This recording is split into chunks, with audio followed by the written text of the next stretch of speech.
That's what I like to hear. Right here, unfortunately, meets his fate. I'm spoiling it for you guys, because you guys have never heard this before. He dies.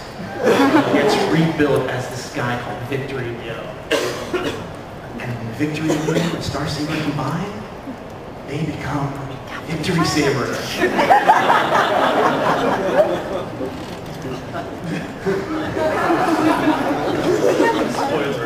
Spoilers. I'm sorry. No one here knows this. There's a couple other exclusive characters who appeared in Victory.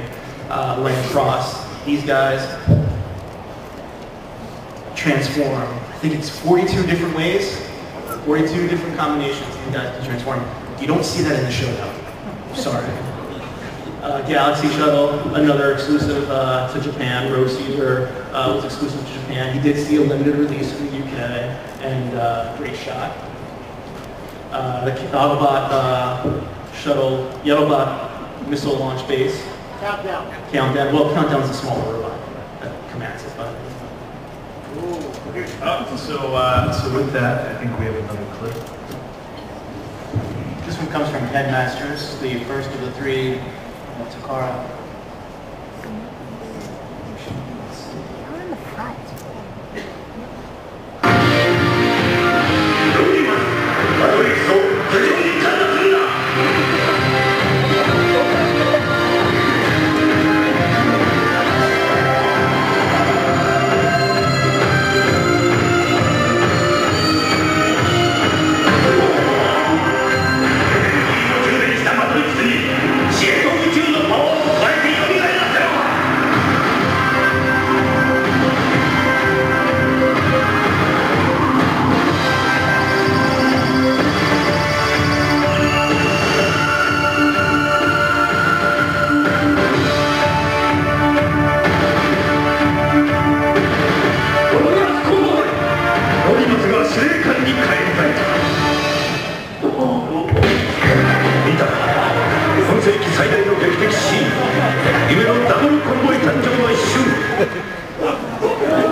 Headmasters needs some work in the translation, in making it appropriate for audience in today's age.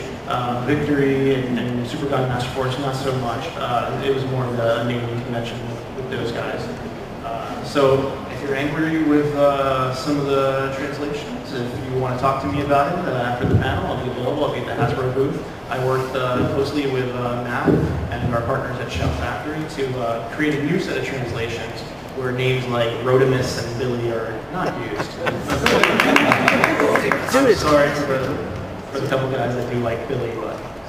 So what I will say, I think to Shallot's testament and also Hasbro's testament, that our #1 goal with the release of the Japanese series was to get it right. I know that, I don't know how many of you know really the true history of it, but back in the 80s, this was a fans project that they basically did in a basement. A couple people in the basement, and basically just kind of did the voiceovers very cheaply. The subtitles wrong, wasn't necessarily true to the heritage of the brand. And so our #1 goal is to make sure that from a brand standpoint, things were right and things were accurate. I will say, one of the things that there have been, you've noticed that there have been a couple of small subtitle issues which we'll actually be correcting and actually re-releasing out there as part of the bigger general box set. But as a whole, I would tell you the labor of love that Rick and also Brian have put into this project is unbelievable. You're talking hundreds and hundreds of hours that they've put in reviewing every single one of these episodes, making sure the translations, making sure the characters are right. So I know that they worked really hard to make sure you guys get the best possible product out there. So with that, I'm going to actually have some more questions. Brian, I'm going to start with you. Oh, God. Besides a great fancy Japanese music that you saw and listened to, what do you really think are the benefits of releasing this title now at this point in time? Well, I think it's again, it goes back to the nostalgia thing, and And in this particular case, it was done shortly after G1, but most Americans have never seen it. And anime is definitely in an upswing with networks like with Toonami, Adult Swim. Everybody likes to throw some shows that maybe we haven't seen before. The fact that you got 3 pretty good series in the can from 20 years ago is pretty fantastic, and I think a lot of these fans can see that. Same question to you. Transformers has become such a global brand now that it really is time to go back and bring some of the history of the brand to a new generation. I don't want to sit my daughter in front of a TV and force her to watch all these, and force her to watch Jivion and Beast Wars and Beast Machines and Armada eventually.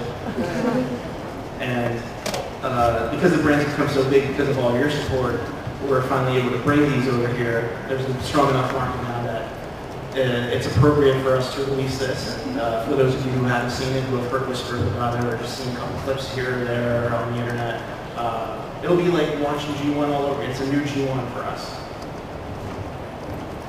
And Jerry, I actually had an episode question of Headmasters for you. Oh yeah. In episode 24. No, I mean, I think from because you are the brand, oversee the brand, and from that standpoint, why do you think also this is a good time to kind of be coming out with this content? Well, I think the other members of the panel kind of hit on it with when you look at a lot of us have grew up with G1, and then there's kind of that space to Beast Wars. You've got a lot of rich characters, a lot of rich storytelling here that a lot of people haven't got a chance to see. So I think it helps fill some of that gap in there, which is exciting to see new content come out. I mean, I'm excited seeing some of this stuff. Like, oh, it's cool. I'd never seen that before. So it's neat to see, especially when you go back to those old classic G1 and people that saw the original movie, and now you can see more story from those classic characters and new characters being introduced. It's fun. Jared, do you think that with the release of this, that it might inspire some future generations' toys? Well, some future character I think honestly, if the demands are, if you look at all those characters, they're awesome. Like, it's great, Transformers, both Autobots and Decepticons, great combination play. So go out, check out these series, and talk about it with us at conventions, and hopefully someday in the future we can put some cool toys up. So I think with that, we'll just move on to Beast Wars, our final slide.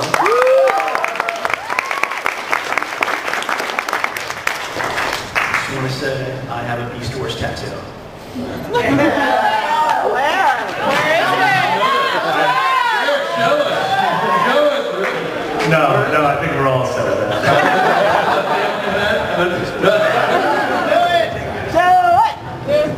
At least tell us what it is. I got a Predacon symbol. Where? Show it off. On my arm here. Set it on the side. You don't want that image in your head. You want to see those guns?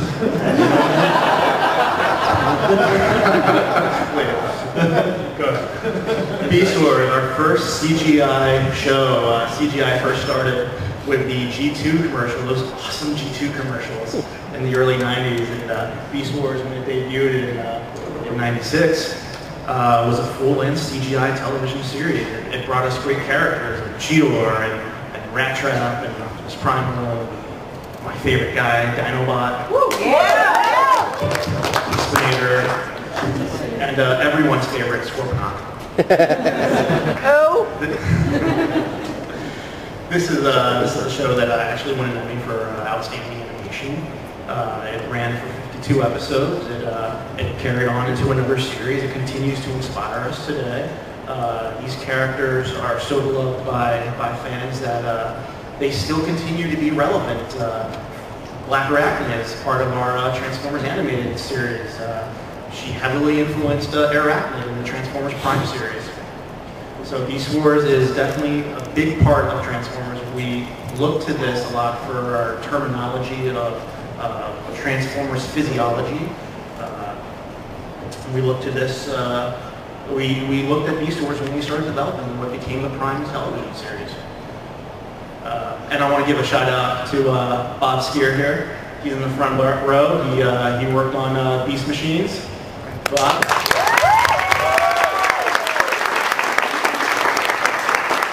Bob's also kind enough to write a couple episodes for Transformers Prime. Yeah. Nice.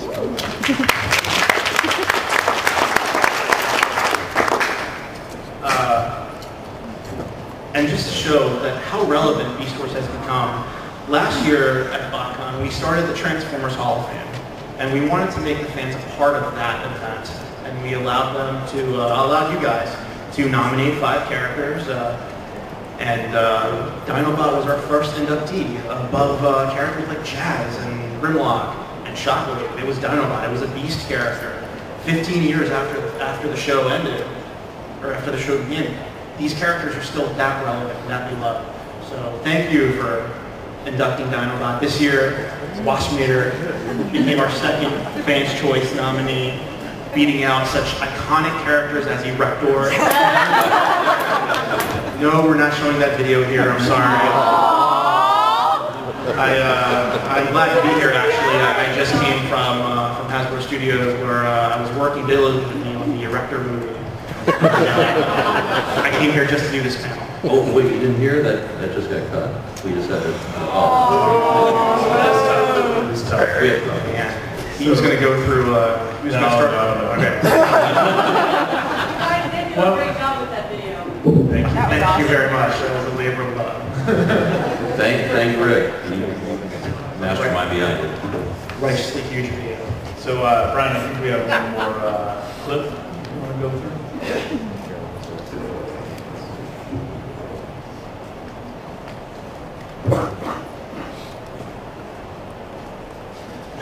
We stole the golden disc for nothing, you idiot! I beg your pardon. What did you call me? You heard. You are an idiot and incompetent leader, and I am taking over. Dinobot, terrorize!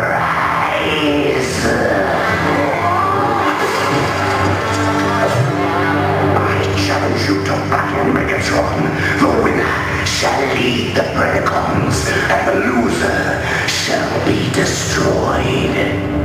Ah, you're so impulsive, Dinobot. Brave, but misguided. Do you accept my challenge? There's more to being a leader than simple courage. Well, there's cleverness and cunning as well. Isn't that right, Scorponok?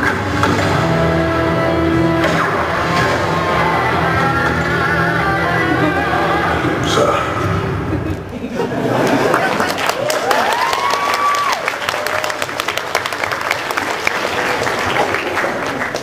So Jerry, you know, Rick I think touched on the fact that we have Dinobot and Waspinator that have been inducted into the Hall of Fame as the first 2 Fans' Choices. What do you think is really, I guess, resonated about these characters and also Beast Wars within fans that, again, 2 for 2, you know, the series that, you know, you look at G1, you look at all the different iterations of Transformers, why these 2 ones? I think there, it's you look at it, it really was a completely different, you know, interpretation now of Transformers. Very new, very fresh, and the characters that were in the show, and also when you look at the storytelling, it was excellent. By this time, you know, actually '96, I had just started at Hasbro a little bit before that. I think it was about 5 at that time, and at that point, like I didn't see the Beast Wars on TV, and so it wasn't until a little bit years later that I saw Beast Wars on DVD, and it literally, like, the story is great. Like, it's great story. I mean, I remember, like, one Saturday afternoon, just sitting there watching, like, episode after episode after episode. I'm like, this is awesome. Like, and I can see easily how when two characters like Dinobot and Waspinator get into the show, get into the Hall of Fame, it's because they're very compelling characters and they have a great story. The show is, I feel, very well written. You know, and at the time you look at the animation, you know, was excellent. And so it's a, you know, again, it goes back to the storytelling, and it was fresh and new, and I think that the fans wanted to see some additional lore created, and as you can see, it's stuck with the brand, and it's become a part of brand history that we still celebrate today. So, you know, it's a great series. Beast Wars remains unique from many other Transformers series, that Beast era, Beast Wars, Beast Machines. We haven't repeated this yet. All the support you guys put behind these characters really tells me that eventually, one day, everything's going to come full circle again. Great. And so how many of you have bought the Beast Wars DVDs that have just been released? So you've seen some of the great footage, right, that's been pulled together. Brian again has pulled all that stuff. And so I guess my question to you, Brian, is, you know, being able to work with the creators and sit down and talk with them and be able to have that, you know, retrospective conversation with them. What do you think is kind of that single thing that you could look back on and say, wow, it's just amazing, this is where they can be? Well, I think it was the fact that Hasbro basically went to a company, Mainframe, who had been popular for the time after having done the reboot animated series that is the first CG series. They weren't all that familiar with the G1 series going into it. They fell in love with the story of the Transformers after meeting with Hasbro and seeing a lot of the stuff that would come for it. And I think that there was a great deal of respect there, mutual respect there. And it shows because I was surprised because I had never seen Beast Wars until I started working on the series. And Hasbro allows them to take a lot of liberties and, you know, and grow up. I mean, it gets kind of dark and becomes a really cool story. And the fact that you trusted them and then they carried the torch and actually created something that great was pretty fantastic. And you can still hear it in them today when they talk about it. Sure.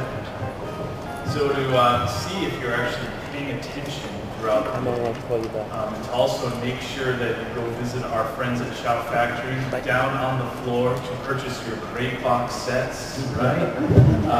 We have a couple little trivia questions. And our wonderful Dana over here, the blue shirt waiting too. We're going to have a couple Q&A, or not Q&A, trivia questions.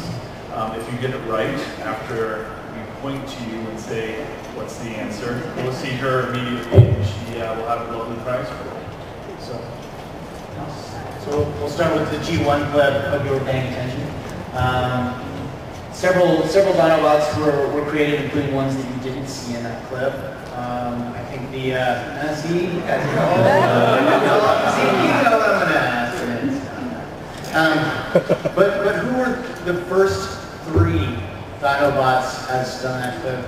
First one I saw was just showing the green shirt. Gridlock, Sludge, and Slag. That is correct. No, Siri. And to clarify, Yeah. I don't actually have prizes, but you are going to get a copy of the Japanese collection when it becomes available. Go over and give me your address. My mistake. We'll go with the second question. This one was from the Takara clip from Headmasters. Once again, we see Hot Rod use that matrix of leadership. He just keeps training that thing. Like the Darkest Hour. And once again, he is reborn as what great Autobot leader? Yes, Prime. That is correct.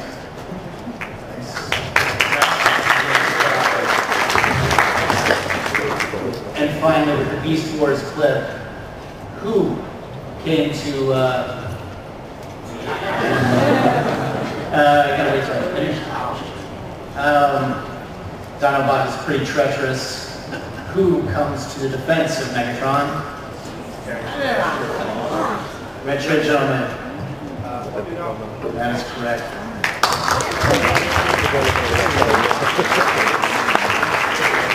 And with that, we have a few minutes for some question and answer. Anyone? Line up on my Matrix. Yes. My question, you guys designed the Matrix for the movie. Why did you guys diverge so far from the original source for the movie? For movie to where the original source was? Yeah, like why did you guys get a little closer to the cartoon source? You know, Instead so of weird looking. So you know, of course, one of the things we have is partnerships with Paramount and with Bay and the studio. And I think one of the things we try to do is influence the story. And ultimately, we need to be able to give some creative flexibility to people like Michael Bay and some of our writers on Transformers Prime and throughout. Brian talked about with Beast Wars. And so I think one of the things that they felt were for a reimagination, for that cool standpoint, they felt that a new design for the Matrix leadership was needed and necessary. And my last question is, if you guys do design a Unicron for a movie, do you think it will be successful, or do you think you should even go to that territory, or will it turn into like a Galactic, which is a bomb? You know, it's a very good question. We'll just have to see. Would you ever consider releasing a compilation of some of the music that's been used in particularly Jivion or any of the other series?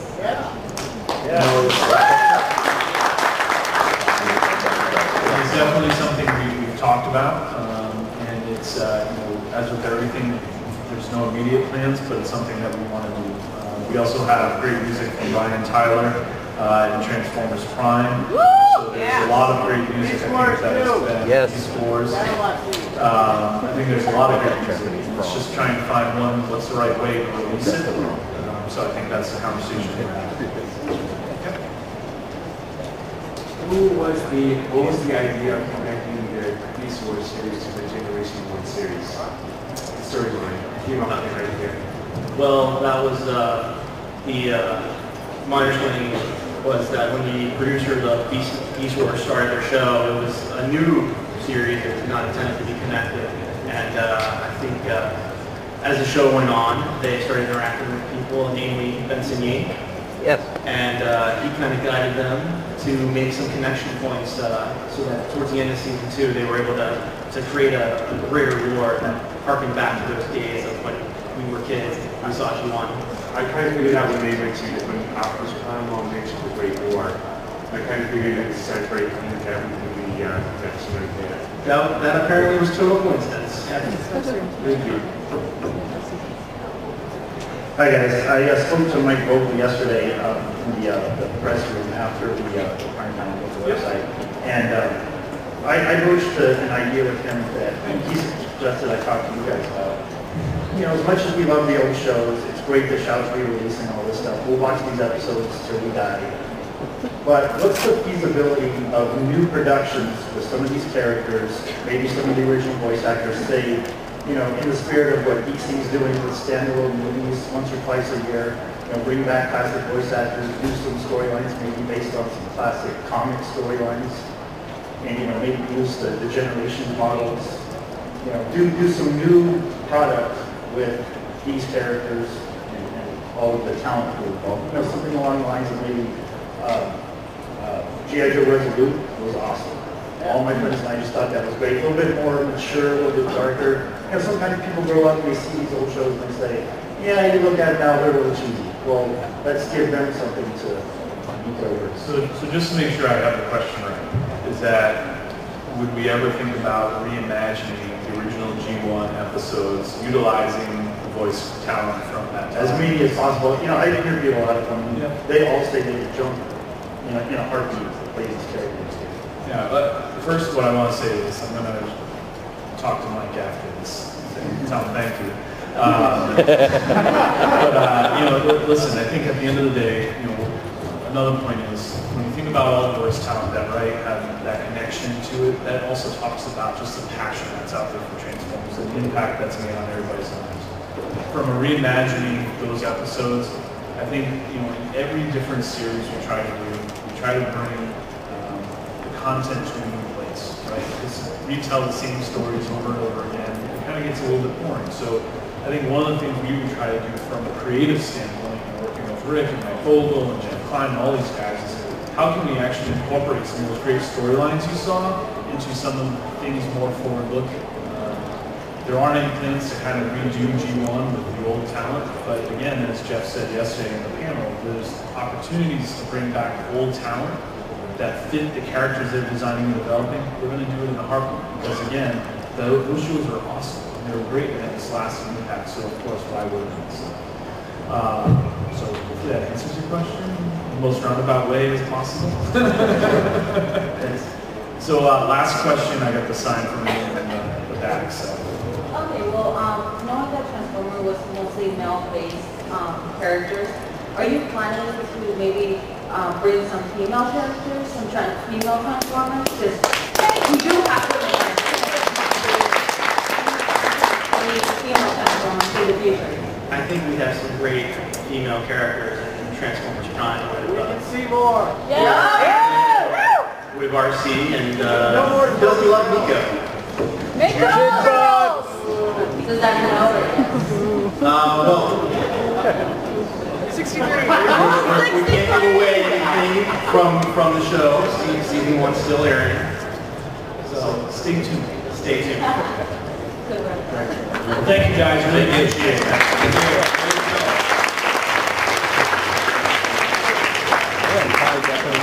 it.